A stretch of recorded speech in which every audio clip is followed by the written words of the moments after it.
Right. So when we're talking about the wage gap, again, this is something that has been disproven as far back as even like 1998. So I mean, whenever, like I said, whenever it is useful, you will see it trotted out there. And you have to remember, as you were saying, that the wage gap exists when there is an aggregate. We take everybody together and we put it all together and it says, wow, men are earning, or women are earning 77 cents on the dollar, whatever it is today, right? Maybe we've moved it up and we bumped the needle a little bit. And so that's a big celebration. But usually if it comes up to like 78 cents or 79 cents on the dollar, then we have to go, well, we've got a long way to go, baby. And it makes for good press.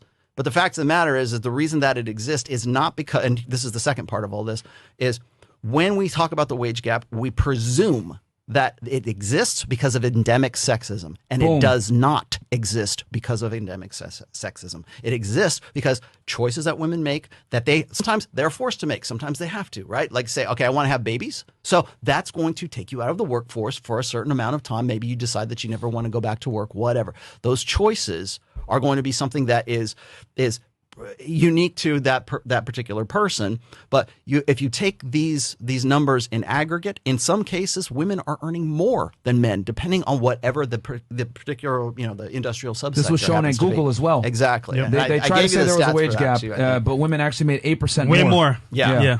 Yeah. And so in some cases, that's the way it works. In fact, in some cases, like we've been talking about every once in a while, I think I might have picked this up off of Tim Pool of all people, but you'll see these stories about how in some cases there are companies that have to dial back their hiring practices because they're hiring too many women, because there's too many women in those positions that they thought, well, we need a quota. We got to have more women here than we do there.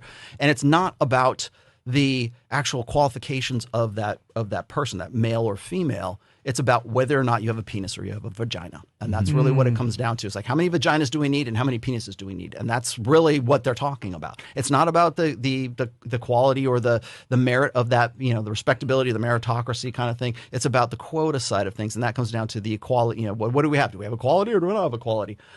If you have hiring quotas, you are more interested in the narrative than you are in actually the success of your company or the direction that you would like to take your research or the